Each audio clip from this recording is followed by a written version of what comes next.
Bonjour Laurence, Bonjour. je suis ravie de vous accueillir aujourd'hui sur le podcast. J'ai eu la chance d'écouter votre interview sur un épisode de Grand Bien vous fasse de France Inter. Et voilà, je me suis dit que tous les trésors que vous avez à partager pourraient enrichir les auditeurs qui écoutent ce podcast. Merci pour cette invitation. Est-ce que vous voulez commencer par dire quelques mots sur votre parcours professionnel? Oui, je suis, on appelle ça instructrice de méditation de pleine conscience pour les enfants. Euh, j'ai d'abord été formée au MBSR, au protocole MBSR, Mindfulness Based Stress Reduction, la réduction du stress basé sur la pleine conscience, qui est un programme de 8 semaines sur la méditation de pleine conscience. J'imagine qu'on va rentrer dans le détail après de ce dont il s'agit. Et ensuite, je me suis spécialisée pour transmettre et partager la méditation de pleine conscience aux enfants et aux adolescents. D'abord avec la méthode Eileen Snell, qui est l'auteur du livre Calme et attentif comme une grenouille. Et puis j'ai suivi d'autres formations comme la formation Mindful Up de Cogitos de Jeanne Siofachin et la méthode Peace de l'AME de Candice Marot.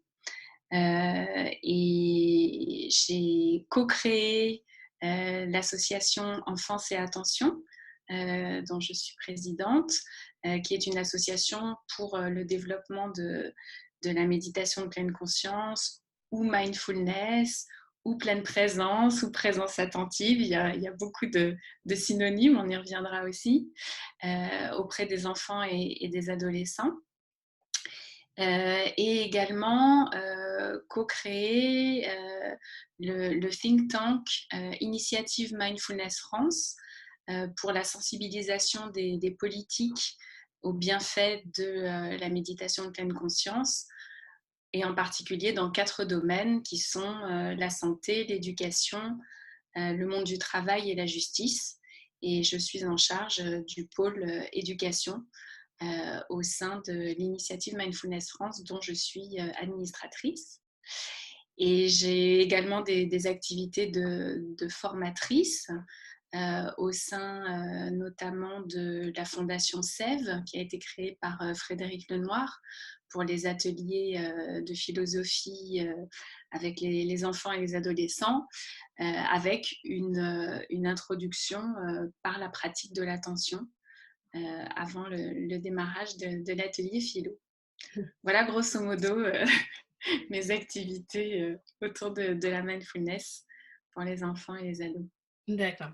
Quand vous avez utilisé plusieurs synonymes, mindfulness, pleine conscience, vous en avez utilisé 3 ou 4, est-ce que pour vous ce sont vraiment des synonymes ou est-ce que chaque terme apporte des précisions différentes? Alors, ce sont vraiment des synonymes. C'est vrai que donc le programme MBSR dont je vous ai parlé au départ, auquel je me suis formée pour transmettre aux adultes à l'origine, a été créé il y a une quarantaine d'années aux États-Unis par John Kabat-Zinn, donc un Américain. Et le terme de mindfulness, c'est un terme qui, selon les traductions, a différentes connotations en français, mais ce sont vraiment des traductions synonymes. Donc, quand on parle de pleine conscience, c'est vrai que ça fait vraiment référence à des dimensions mentales. Donc, ça peut prêter à confusion parce qu'on va le voir, la méditation de pleine conscience est vraiment ancrée dans l'instant présent sur le corps. Donc, ça n'est pas une pratique purement mentale. Et c'est justement pour observer son mental, on y reviendra. C'est pour ça que des traductions ou des synonymes comme pleine présence, qui font vraiment référence à l'instant présent, qui est vraiment au cœur de la pratique de mindfulness, ou présence attentive, ou pleine attention, puisque on est vraiment dans cette intention d'être attentif à ce qui est là. Ce sont des définitions qui prêtent peut-être un peu moins à confusion que pleine conscience, sachant que pleine conscience, c'est quand même la définition officielle, donc c'est quand même le terme qu'on retrouve le plus souvent. Mais ce sont des synonymes pour parler de la même chose, qui est cette mindfulness, dont je pense on va voir ensemble les origines à un moment ou à un autre. Allez-y, c'est maintenant. Donc, comme je vous le disais, Jon Kabat-Zinn a souhaité développer ce protocole il y a plus de 40 ans aux États-Unis parce qu'il avait lui-même une pratique méditative issue du bouddhisme. Et il s'est rendu compte que cette dimension religieuse n'était pas forcément la plus accessible à tous. Et donc, il a souhaité laïciser la pratique et créer un protocole donc, de réduction du stress basé sur la pleine conscience, qui soit accessible au plus grand nombre et en particulier dans son cas aux personnes avec des pathologies liées au stress, donc des pathologies psychologiques ou des pathologies physiques, physiologiques. Donc la démarche originelle est une démarche scientifique et médicale. Donc ce protocole a été formalisé pour être aidant à la fois pour des personnes qui avaient des pathologies liées au stress, mais également ça s'est développé de plus en plus pour l'ensemble de la population, je vais dire, et dans des domaines assez différents, puisque maintenant aux États-Unis et un peu partout dans le monde, on voit apparaître des MBI, Mindfulness Based Interventions, donc des interventions basées sur la pleine conscience, comme par exemple le protocole MBCT, Mindfulness Based Cognitive Therapy, la thérapie cognitive basée sur la pleine conscience, ou d'autres interventions, dont les interventions auprès des enfants qui n'ont pas forcément de pathologie et qui sont aussi des pratiques pour la vie en fait. Alors, qu'est-ce que la mindfulness, qu'est-ce que la méditation de pleine présence? C'est être intentionnellement dans l'instant présent, avec bienveillance, avec ouverture, avec curiosité, sans juger et sans nécessité d'agir. Donc, c'est assez différent de ce que le cerveau fait spontanément, puisque le cerveau humain est programmé pour être beaucoup dans l'anticipation du danger, l'anticipation des différentes dimensions négatives qui peuvent nuire à la survie de l'espèce. Hein. C'est pour ça que l'espèce humaine est encore là quelques milliers d'années après son apparition sur Terre, parce qu'on a cette capacité à anticiper, à prévoir et même à déterminer quelles sont les zones de danger pour la survie, et également la capacité à se souvenir du passé pour en tirer un certain nombre de leçons et d'expériences, soit à renouveler, soit à éviter. Donc ces deux dimensions, le futur et le passé, sont vraiment très très présentes dans notre mental. Or, ce sont des dimensions qui sont liées à la survie et effectivement, elles sont indispensables. Le stress est indispensable parce que c'est effectivement un déclencheur d'action.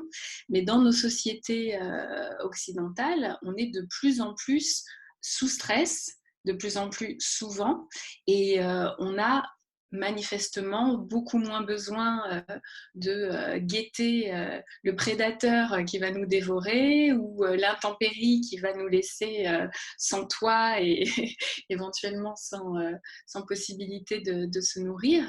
Et donc en fait, on tourne en boucle avec ce stress alors que initialement, et pour la plupart des autres espèces animales, le stress, c'est ponctuel et ensuite, on reprend sa vie normale, paisible, jusqu'au prochain stress.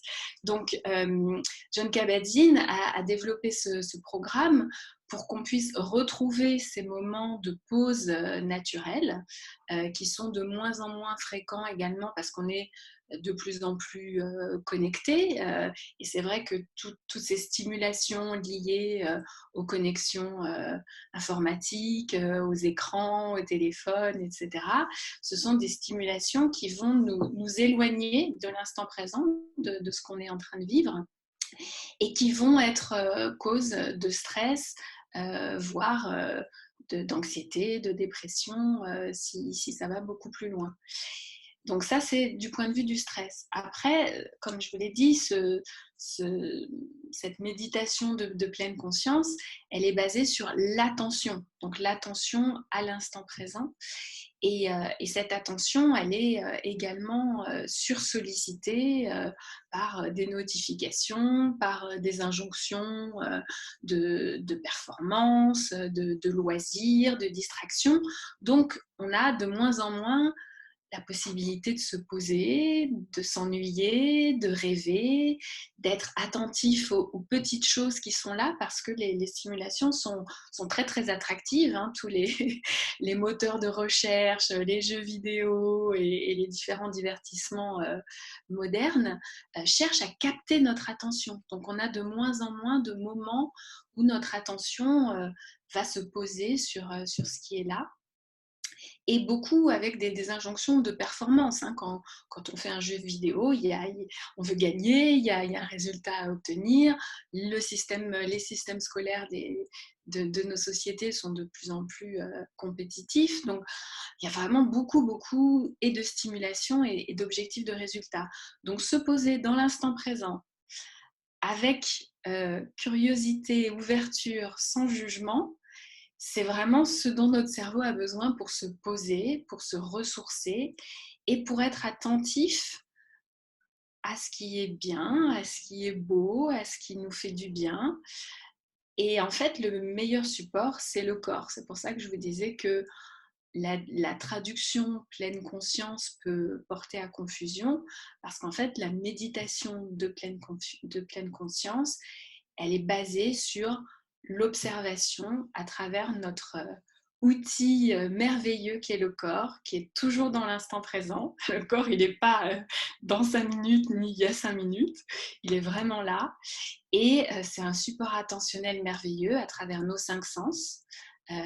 Donc, redécouvrir tout ce que la vue, l'odorat, le toucher, le goût, l'ouïe peuvent nous apporter. C'est vrai qu'on est dans des sociétés où l'ouïe est beaucoup utilisé, la vue est surutilisée et en fait tout ce qui est touché, tout ce qui est goût. Donc il y a beaucoup de pratiques, les yeux fermés justement, parce qu'on choisit un support attentionnel à la fois.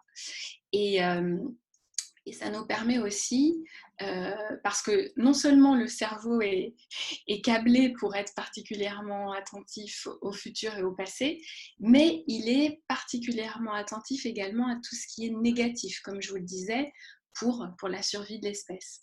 Donc, dans les 4 émotions de base, il n'y en a qu'une qui soit positive, c'est la joie. Et les 3 autres qui prennent beaucoup de place, c'est la peur, c'est la colère et la tristesse. Et en fait, dans ces moments de pleine présence, on va aussi travailler tout ce qu'on ne voit plus parce qu'on est obnubilé par nos 3 émotions principales. Donc tous les petits plaisirs, tous les petits bonheurs, toutes les petites joies pour que ce stress et ces émotions négatives ne prennent pas toute la place. Ah oui. C'est une définition très, très, très, très détaillée, mais je pense que c'est important. Après, Oui, on peut revenir sur chaque point oui, oui. en détail également. Oui, j'aime beaucoup cette définition. La question qui m'est venue à l'esprit en vous écoutant, parce que j'avais un petit peu lu les travaux de Jeanne Fachin, et je me Mhm. rappelle de cette phrase en particulier qu'elle avait prononcée. Elle disait que les moments de pleine conscience, c'était pas forcément s'arrêter pendant 10 minutes et ne plus rien faire et méditer, mais être en pleine conscience tout au long de la journée. Et elle disait que quand ses patients remplissait un chèque, bah, c'était un moment où elle pouvait prendre 40 secondes et voilà, faire attention à ce qu'elle ressentait dans son corps, enfin, comme un moment de pleine conscience, mais même si c'était que 40 secondes, si c'était pas un temps de méditation. Donc, j'aimerais voilà, vous poser cette question. Comment ça se passe, que ce soit pour les enfants ou pour les adultes, enfin, ou avec les enfants, puisque nos auditeurs voilà, travaillent avec des enfants. Comment, j'imagine que ce sont des séances bien délimitées dans le temps, mais est-ce que votre objectif, c'est aussi de leur apprendre à être en pleine conscience à d'autres moments de la journée? Oui, alors il y a plusieurs questions dans votre question. La première réponse que je peux donner, c'est que quand on parle de pleine conscience, il y a effectivement la méditation formelle, la pratique pendant laquelle on se pose. On est le plus possible dans le silence, justement pour que l'ouïe ne soit pas sursollicité et pour pouvoir observer avec d'autres sens. Parce qu'en plus des 5 sens, bien sûr, il y a la pensée. Donc il y a aussi tout ce qui se passe à l'intérieur de nous. Nos 5 sens nous permettant de capter ce qui se passe à l'extérieur. Il y a aussi nos pensées. Donc le plus possible en silence, le plus possible dans l'immobilité, parce qu'effectivement, quand on ne bouge pas, quand on n'est pas dans l'action, on peut être encore plus attentif. Et le plus possible, les yeux fermés ou en tout cas le regard ne portant sur rien. Donc ça, c'est la méditation de pleine conscience, on va dire formelle.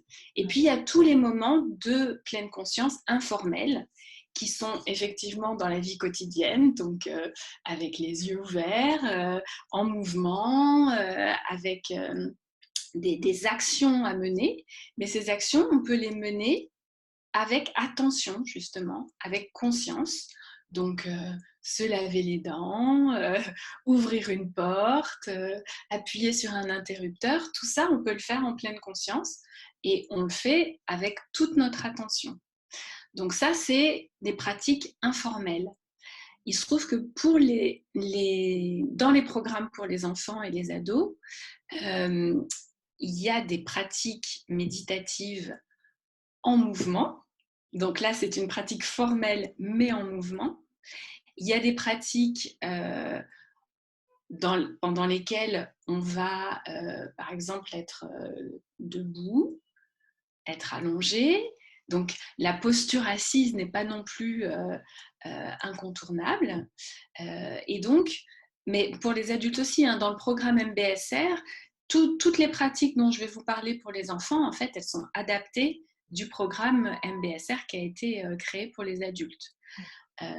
Donc, les 4 grandes pratiques formelles fondamentales de la méditation de pleine conscience, c'est la méditation assise en silence, la méditation en mouvement marché ou bien des mouvements en pleine conscience, donc soit la marche consciente, soit des mouvements en pleine conscience, qui sont d'ailleurs issus du Hatha Yoga, donc des mouvements du Hatha Yoga en pleine conscience. Le scan corporel, qui se fait en général allongé, mais qui peut se faire assis aussi, où on va prendre conscience des parties de notre corps les unes après les autres, comme si on passait notre corps dans un scanner. Et puis, une pratique qui est un petit peu plus courte, mais qui est en fait ce que Jeanne Fachin appelle le stop feel go. On s'arrête, on prend conscience de ce qui est là. Donc, est-ce que c'était une pensée? Est-ce que c'était une sensation corporelle, une émotion? On respire pendant quelques instants, on l'observe, ce qui est là. Et puis, toujours sans juger, sans nécessité d'en faire quelque chose, simplement accueillir ce qui est là, et puis on repart. Donc ça, c'est vraiment la base, la colonne vertébrale du programme MBSR. Donc dans toutes les pratiques, dans toutes les séances de ce programme MBSR, qui est un programme en 8 séances, donc sur 8 semaines, une séance principale par semaine, et puis une séance quotidienne plus courte qu'on fait individuellement après avoir suivi la séance principale en groupe, on va retrouver une de ces pratiques formelles, et puis des déclinaisons. Il y a des déclinaisons à l'infini sur cette structure. Et dans les programmes pour enfants, c'est la même chose. Alors, les programmes sont sur des séances plus courtes, avec des pratiques qui vont être adaptées en termes de vocabulaire, en termes d'images, d'exemples, et qui sont ludiques, hein, qui sont vraiment tout à fait adaptés aux enfants. Et puis, dans le programme MBSR comme dans les programmes pour enfants, après chaque pratique, il y a un échange, ce qu'on appelle le dialogue exploratoire, c'est-à-dire qu'il y a la pratique pendant laquelle chacun vit son expérience, et ensuite, on en parle. Et c'est pour ça que ces programmes sont en groupe. Ça permet à la fois, quand on en parle, vraiment de mettre des mots sur son expérience, donc de la conscientiser, hein. Ça passe vraiment beaucoup par la verbalisation. Et puis, ça permet aussi, dans le groupe, de se rendre compte que certaines choses qu'on a ressenties, dont on a peut-être un peu honte ou qui nous paraissent super bizarres, on n'est pas les seuls. Donc, une forme d'universalité de notre humanité et de nos ressentis d'expérience. Ou au contraire, des choses qui nous paraissent évidentes, dont on se dit c'est même pas la peine d'en parler, mais en fait, il y a de multiples points de vue, il y a de multiples façons de le ressentir, et là, on se retrouve à découvrir ce respect de différents points de vue, de différents ressentis, et de cette altérité. Donc, l'universalité et l'altérité sont particulièrement importantes dans ces moments d'échange.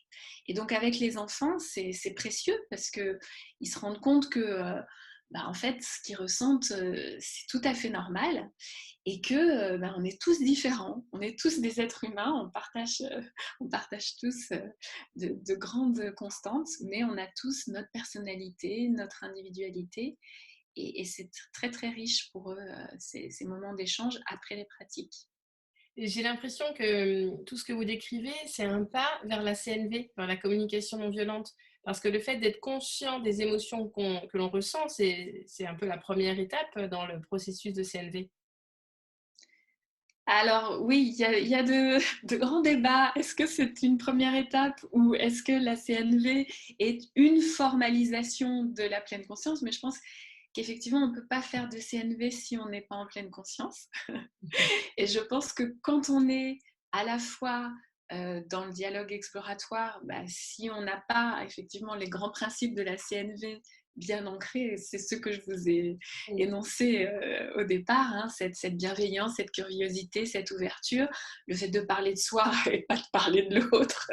Voilà, donc pour moi, mais là c'est parce que vraiment la méditation de pleine conscience me passionne, et que j'y consacre vraiment maintenant toute ma vie, je dirais. La CNV découle de la pleine conscience, mais après on va pas épiloguer, et je pense que les deux sont des disciplines et des pratiques merveilleuses et fondamentales pour les êtres humains que nous sommes. Et pour les enfants, le plus jeune possible et le plus tôt possible, on découvre ça, et mieux c'est. C'est vraiment un cadeau pour la vie. Et donc là, en ce moment, est-ce que vous animez des ateliers de 8 séances comme vous avez décrit? Oui, j'en anime.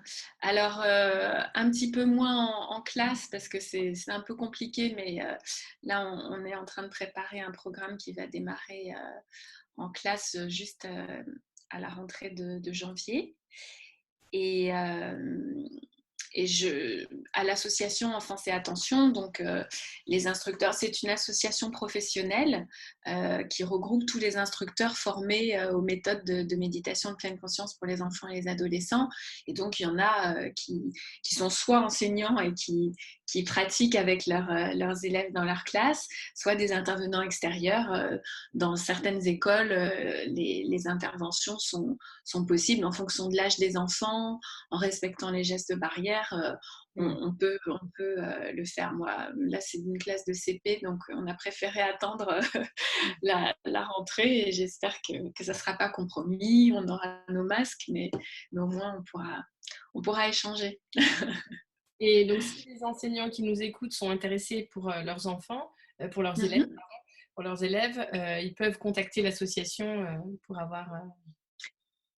Ils peuvent contacter l'association. Donc, sur le site de l'association, il y a toutes les informations sur les différentes formations professionnelles que j'ai évoquées. Ou s'ils veulent accueillir un intervenant extérieur dans leur classe, ils trouveront également les coordonnées des instructeurs certifiés. L'association n'est pas centre de formation, donc les formations dont on parle, voilà, on n'a aucun intérêt financier. C'est vraiment important pour nous d'être totalement objectif sur les différentes formations qui sont accueillies à l'association. Et puis, il y a de multiples ressources de bibliographies, d'articles, d'études scientifiques aussi, puisque une des missions de l'association Enfance et Attention, en plus d'informer et de mettre en contact les parents et les professionnels de la méditation de pleine conscience, ça a été aussi de développer la recherche scientifique. Parce que autant il y a beaucoup de recherches dans les pays anglo-saxons, autant en France, il y avait vraiment très très peu de choses. Et on a pu contribuer à mettre en place avec l'INSERM une grande étude qui a été menée dans les écoles sur la méditation de pleine conscience. Donc, il y a de premiers résultats assez intéressants qui ont été publiés. Donc, il y a quasiment un an, l'hiver dernier. Et là, peut-être vous en avez entendu parler, l'Éducation nationale et son ministère ont accepté de mettre en place une grande expérimentation nationale de grande ampleur sur la méditation de pleine conscience dans les écoles. Donc, on est en train de travailler à un protocole avec les chercheurs pour amplifier la recherche et corroborer les premiers résultats qu'on a pu observer. Ah oui, bah ça fait du bien d'entendre une bonne nouvelle, vu tout ce qu'on vit en ce Voilà. Donc tout ça, vous le trouverez sur le site, tous les articles, parce qu'il y a eu des déclarations dans la presse. Et moment. les députés, puisque je vous ai dit, dans le cadre de l'autre association que j'ai co-créée, l'initiative Mindfulness France, les députés méditent maintenant, il y a des députés qui méditent, une quarantaine, depuis 3-4 ans maintenant, des groupes adaptés des cycles MBSR, donc pour les députés, et un certain nombre d'entre eux s'engagent maintenant dans des réflexions de politique publique autour de la mindfulness et en particulier dans le domaine de l'éducation. Donc, parmi les bonnes nouvelles, c'est aussi des choses qui sont assez positives et enthousiasmantes. C'est sûr. J'aimerais vous poser la question de la différence entre l'attention et la concentration.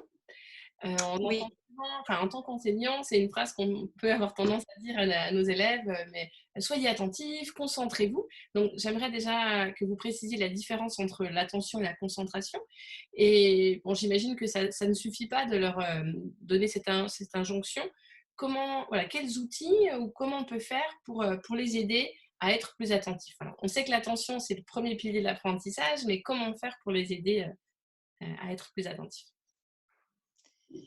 oui. Alors justement, quand on intervient dans les écoles, souvent, même quasiment à chaque fois, quand c'est possible, on fait une réunion d'information avec les parents.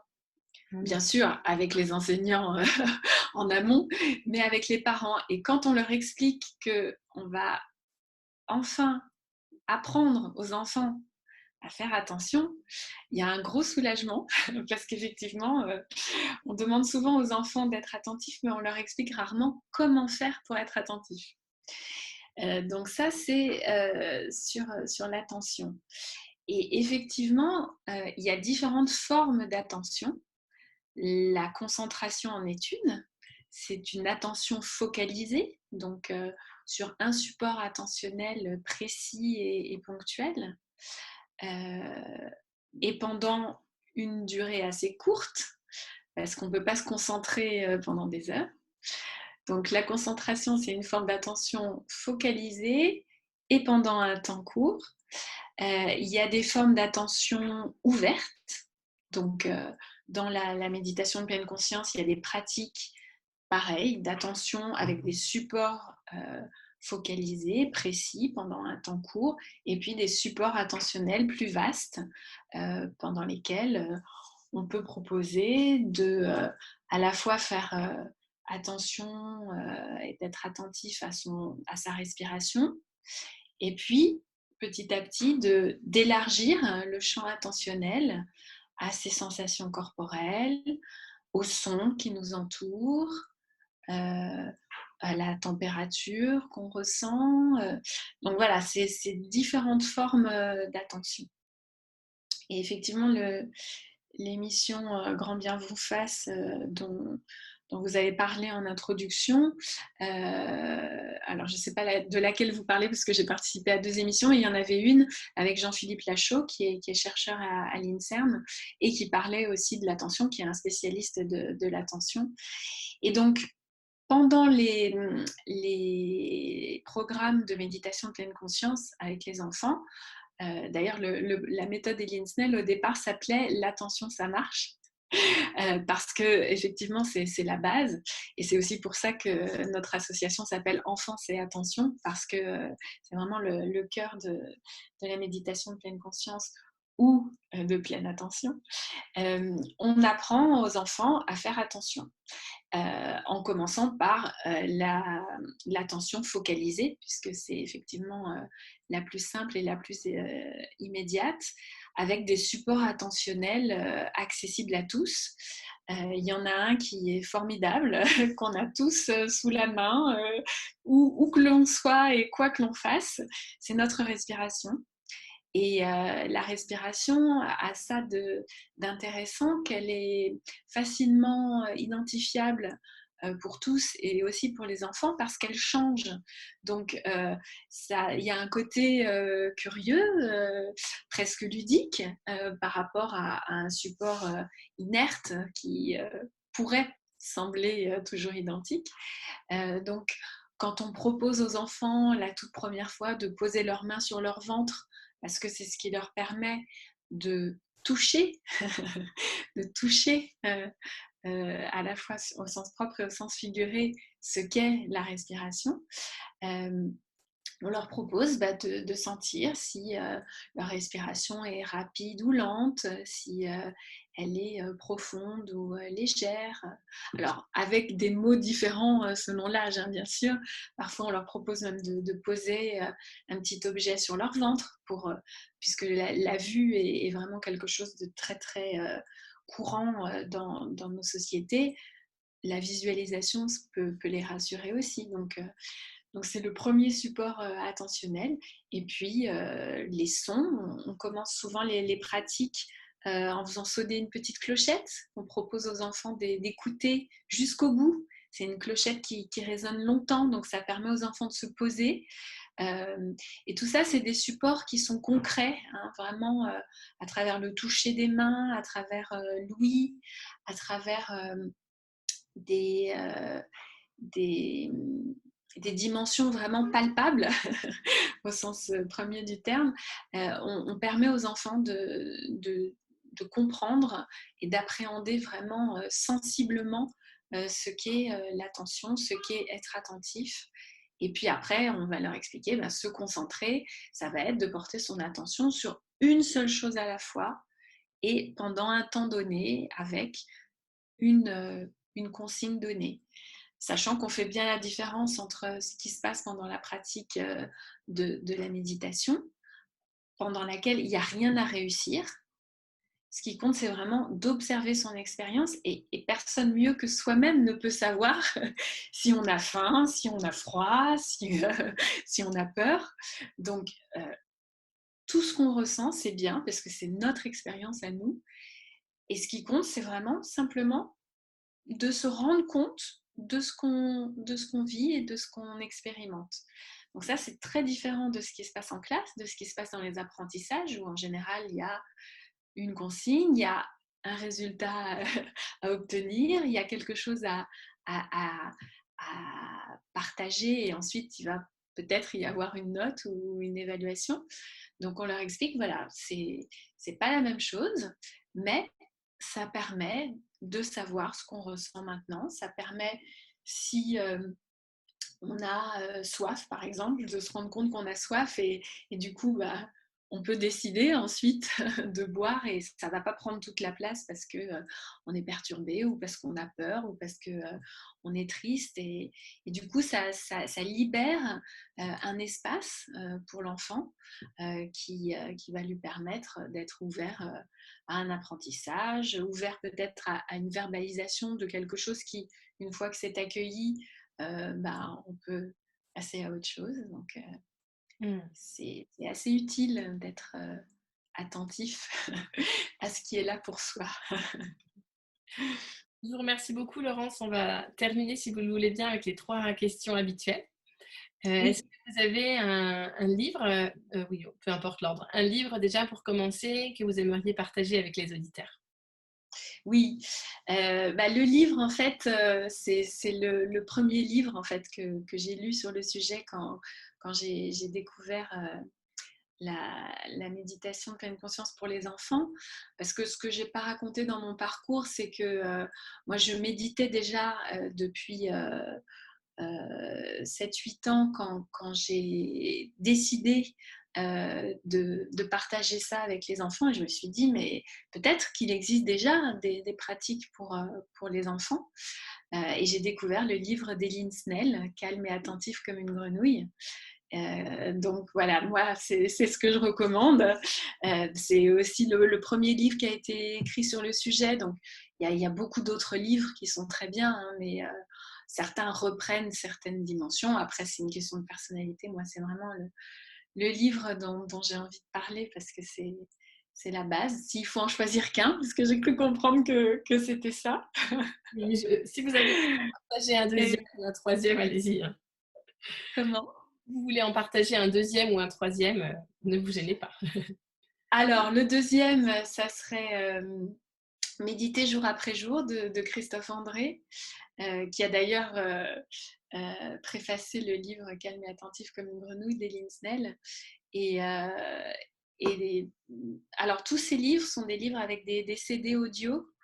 Et les audios des méditations de Christophe André, je suis fan. Bon, il se trouve que Christophe André est membre d'honneur d'Enfance et Attention et de l'initiative Mindfulness France. Donc, c'est voilà, on l'a sollicité parce que vraiment pour nous, c'est un grand, à la fois médiatisateur de la méditation de pleine conscience et un grand praticien. Et il incarne vraiment humainement très très bien tout ce dont il parle. Et puis, peut-être pour les ados, j'ai beaucoup apprécié aussi le livre Comment ne pas finir comme tes parents de Swazik Michelot et Anaël Assier, qui parle de la méditation de pleine conscience pour les ados et les jeunes adultes avec beaucoup d'humour. Et c'est vraiment un chouette livre. Bon, après, il y en a plein d'autres, mais bon, je vais m'arrêter à 3. Je sentais que un, ça n'était pas possible. Voilà. Je ne me rappelle plus du contenu du livre, mais j'ai beaucoup utilisé le CD en classe. Enfin, je continue de l'utiliser en fait parce que c'est comme si j'avais conscience de tous les bénéfices de la pleine conscience, mais comme j'ai jamais eu l'occasion encore de me former, ben, j'utilise ce petit CD. Je me dis, voilà, c'est une toute petite graine semée, mais c'est mieux que rien du tout. Et voilà, avec les petits, j'utilise toujours l'exercice du spaghetti. qui est, je trouve, Ouais. voilà, très, très concret. Et voilà, donc c'est un CD que j'adore et que je recommande aussi aux auditeurs, pour les petits. Ouais. Le livre pour les ados est accompagné d'un CD aussi, ou comme les deux autres? Oui, les 3 livres sont accompagnés d'un CD, ouais. D'accord. Mais c'est bien parce que du coup, vous nous en avez donné un par tranche d'âge. Ben voilà. Est-ce que vous avez une citation que vous aimeriez partager? Une citation? Alors, c'est une citation qui est attribuée à différents auteurs, donc je vais d'abord vous la dire et puis après, je vous dirai ce que j'ai trouvé comme auteur. Accepter ce qu'on ne peut pas changer, avoir le courage de changer les choses sur lesquelles on peut agir et avoir la sagesse de discerner ce qui peut être changé de ce qui ne peut pas l'être. Mmh. Et c'est une citation, la première fois que je l'ai entendue, je me suis dit, mais il y a tout en fait. On a parlé dans la pleine conscience d'accueillir ce qui est là, donc cette notion d'acceptation. Quand c'est là, ben, si on est en colère et qu'on refuse d'être en colère, on va en rajouter et ça va ne faire qu'amplifier les choses, alors que souvent une émotion, quand on l'accepte, ben, si on ne la nourrit pas, elle disparaît en quelques secondes. Avoir le courage de changer les choses sur lesquelles on peut agir, ça me parle beaucoup parce que c'est mon engagement.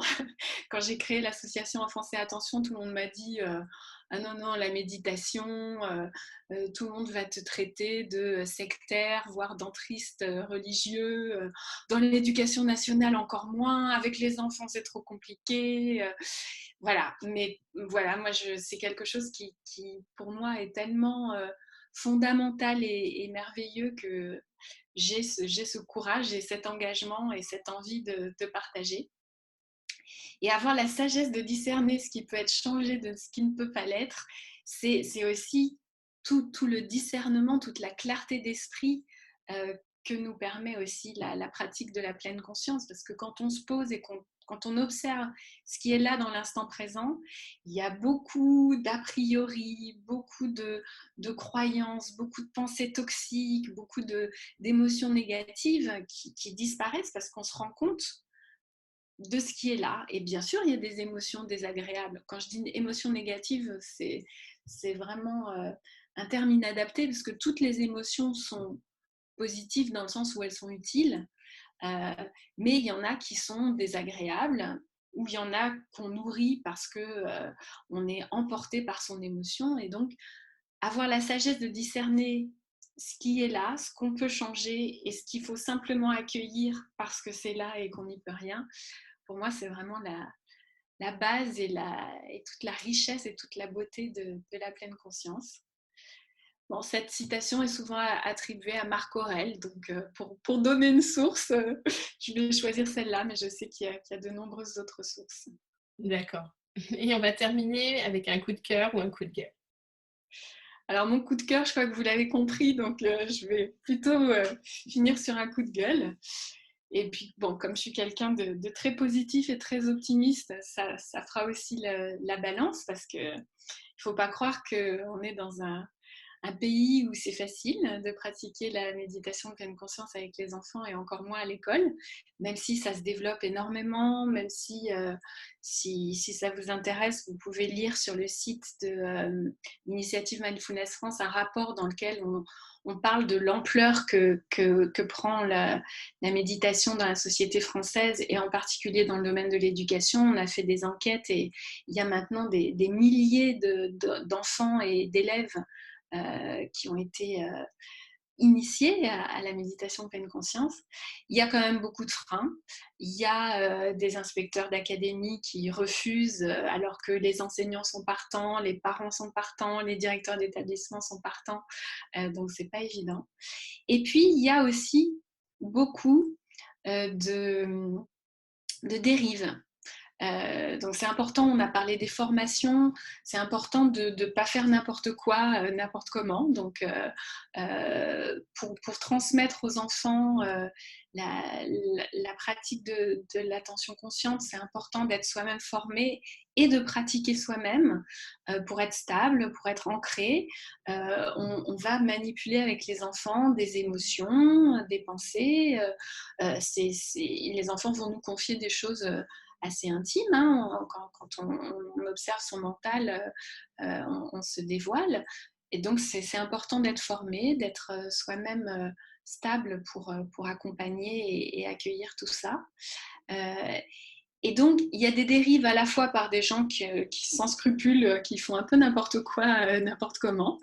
Et puis, il y a aussi des dérives parce que la méditation de pleine conscience peut être utilitarisée. Et ça, je trouve ça assez dommage. C'est un peu une mode. Donc, pour rendre vos enfants plus performants, pour rendre vos enfants plus calmes, vos enfants que vous élèvez d'ailleurs. Alors que, justement, si on a un objectif, c'est le contraire de la méditation de pleine conscience. C'est observer ce qui est là. Et si quand on observe ce qui est là, c'est pas du calme, mais c'est au contraire de l'agitation, il ne faut pas culpabiliser les gamins. Et c'est justement parce qu'on leur offre cet espace de liberté pour observer leur agitation, pour mettre des mots sur leur agitation, que peut-être le bénéfice, ça va être ce lâcher prise, cette ouverture et cet apaisement une fois qu'on a observé cette agitation, qu'on a compris pourquoi elle était là. Donc c'est pas de la discipline, c'est pas non plus de la performance. Hein. On a parlé de cet entraînement à l'attention, mais c'est pas parce qu'on dit à un enfant va méditer comme ça, ensuite tu pourras te concentrer sur tes devoirs, que c'est comme ça que ça fonctionne. C'est permettre à l'enfant d'observer ce qui occupe son mental à ce moment-là, et si on lui laisse la liberté à la fois d'accueillir ce qui occupe son mental, d'en parler, de le comprendre, peut-être par la suite, ça peut laisser de la place pour un apprentissage, pour un dialogue, pour une résolution de conflits, pour tout ce qui, par la suite, peut s'avérer nécessaire. Donc, arrêtons de présenter la méditation comme une baguette magique, un outil à la fois de discipline et de performance, parce que c'est contre-intuitif, mais c'est justement quand on arrête de penser que c'est une baguette magique que parfois ça le devient. Et moi, je vis à chaque fois avec les enfants de merveilleux moments magiques parce que justement, on a lâché prise, on a laissé tomber toutes nos attentes. Et c'est vrai qu'on est des êtres humains, on est bourrés d'attentes. Moi-même, à chaque fois, les enfants sont de merveilleux maîtres de patience et d'ouverture et de curiosité parce que malgré tout, on arrive avec des attentes.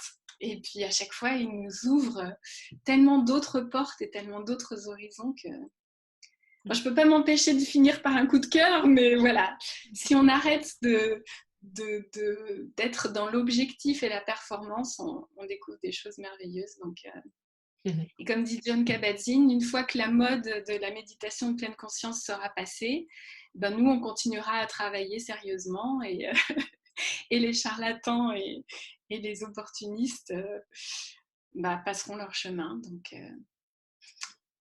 voilà.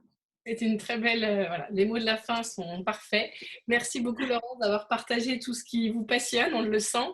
Et je pense que ça va donner envie à de nombreux, enfin à tous les auditeurs qui nous écoutent de se replonger dans ce processus de pleine conscience. Ça m'a moi-même redonné envie en tant qu'adulte, hein, pas en tant que, enfin, dans ma vie personnelle, pas professionnelle, je veux dire, de réécouter Christophe André parce qu'il est là, le CD, mais ça fait un petit moment que je m'en suis pas servi. Donc vous avez réussi à me redonner envie. Génial. Merci à vous, Céline, pour votre invitation et vos questions bienveillantes et passionnantes. Merci. feedback. Oh, ça c'était trop bien. C'est vrai que je voulais pas trop raconter sur le podcast, mais j'arrive pas. Enfin, moi, j'ai jamais réussi à rentrer en fait, enfin, à faire des méditations guidées avec un CD. J'ai essayé plein de fois. Soit je m'endormais, soit je m'agitais. Enfin voilà. Et je suis sûre que ça pourrait beaucoup m'apporter dans ma vie perso, mais j'avais pas encore trouvé le bon moment, l'espace, je sais pas comment dire. Et là, le fait d'échanger sur ce sujet avec vous, ça m'a redonné envie. Là, en plus, je suis en vacances, donc il n'y a pas de raison. Ouais, mais j'aimerais bien que vous me posiez cette question. Est-ce que c'est possible? Parce qu'il y a beaucoup de gens qui ne le font pas justement parce que, comme vous, ils ont peur de ne pas avoir le temps. Ah Est-ce oui, qu'on peut rajouter cette question? d'accord. Le fait de pas avoir réussi à méditer, c'est ça, hein? D'accord. Alors Laurence, j'avais interrompu l'enregistrement pensant que c'était terminé et je vous ai partagé quelque chose de plus personnel et vous avez envie voilà, de donner votre point de vue aux auditeurs. Je vous disais que j'avais essayé il y a plusieurs années de méditer en écoutant les CD de Christophe André, mais que j'arrivais pas à me poser en fait. Soit c'était en début d'après-midi, je m'endormais, soit c'était à un autre moment de la journée, mais je n'arrivais pas à calmer mon esprit. J'étais toujours en train de penser à toutes les choses que j'avais à faire et finalement je me culpabilisais de prendre ce quart d'heure pour moi. Donc voilà, je n'ai encore jamais réussi à, à méditer sans me culpabiliser. Enfin, peut-être qu'en fait, tout simplement, vous venez de le dire, que pour moi, c'était un outil de performance parce que je suis tout le temps dans la performance et pas dans le lâcher prise. Donc, qu'est-ce que vous en pensez? Oui, bah c'est formidable que vous me posiez cette question parce que effectivement, il y a beaucoup d'a priori sur la méditation. Le premier a priori étant le temps. Et effectivement, dans le CD de Christophe André, il y a des très courtes méditations. Vous n'avez pas besoin de vous dire que vous avez un quart d'heure devant vous. Vous pouvez faire, je crois, dans mon souvenir, il y a des méditations de 6-7 minutes. Donc choisissez une méditation courte ou si vraiment les méditations sont plus longues que ça, vous ne faites que quelques minutes du CD. Et puis après, quand vous aurez l'habitude, vous le ferez toute seule. Et là, bah, vous pouvez faire même 30 secondes, même simplement se poser. Le stop feel go dont je vous parlais au début, c'est une des bases de la méditation, enfin de la pratique formelle. Et donc, on n'a pas besoin de plus d'une minute pour un stop feel go. C'est vraiment s'arrêter, sentir ce qui est là, sentir ce qui est là dans son corps, quelles sensations. Si vous êtes en train de marcher, vous vous arrêtez, vous arrêtez debout, vous n'avez pas besoin de vous installer, de vous asseoir, vous pouvez dans le métro à tout moment. Donc, cette notion de temps, c'est vraiment un obstacle que les gens imaginent et qui n'en est pas un.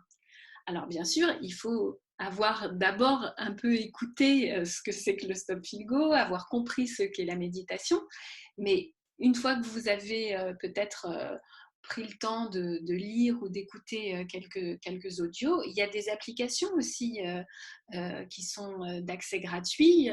J'en ai pas parlé parce que vous me demandiez un livre, mais moi j'ai aucun intérêt financier dans aucune maison d'édition ni aucune maison d'application, mais il y a des applications gratuites sur Mind, par exemple, ou Petit Bambou, ou Headspace. Donc, ces trois applications, vous pouvez faire juste quelques audios et il y a des audios vraiment très, très courts. Ça, c'est la première chose. Ensuite, la deuxième chose, c'est sur l'intention. Hein. J'ai trop de choses en tête, je ne vais jamais pouvoir me poser. C'est pour ça que dans la méditation et la pratique formelle, il y a des pratiques en mouvement. Donc, simplement vous dire, là, ma tête n'est pas disponible, simplement, je vais me poser dans mon corps. Donc, vous arrêtez, peut-être vous étirez et sentir tout ce qui se passe dans votre corps quand vous tendez les bras vers le haut. Ou vous mettre debout et faire quelques pas en observant tout ce qui se passe dans votre corps très lentement quand vous levez un pied, que vous le reposez, vous déroulez depuis le talon jusqu'à la pointe des orteils, juste quelques pas.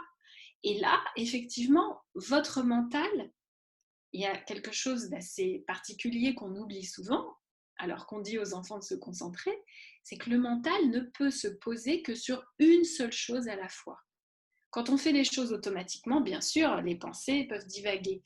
Mais si vous portez votre mental sur un pas très lentement en pleine conscience, bah, votre mental va se poser sur votre mouvement. Donc, c'est vraiment des petites choses qui vont vous permettre de pratiquer. Et puis après, bah, peut-être vous passerez à 5 minutes, peut-être après vous passerez à 10 minutes, peut-être après vous passerez en position assise, peut-être après vous passerez dans l'immobile, dans le silence. Donc ne vous donnez pas tout de suite des objectifs énormes et inatteignables, irréalistes. Pratiquez vraiment juste écouter les sons, même dans votre lit le matin avant de peut-être de vous lever tout de suite. 30 secondes, j'écoute les sons.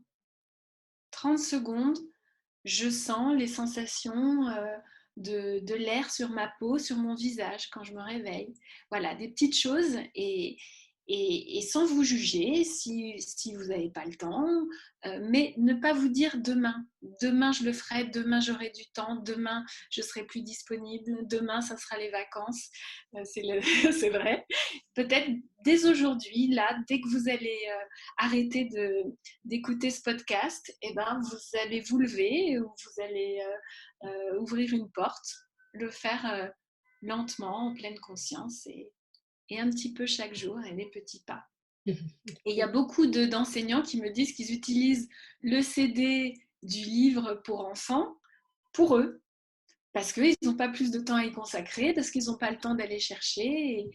Donc n'hésitez pas, il y a plein d'applications et plein de petites astuces qui peuvent vous aider à commencer à pratiquer. Merci beaucoup, Laurence.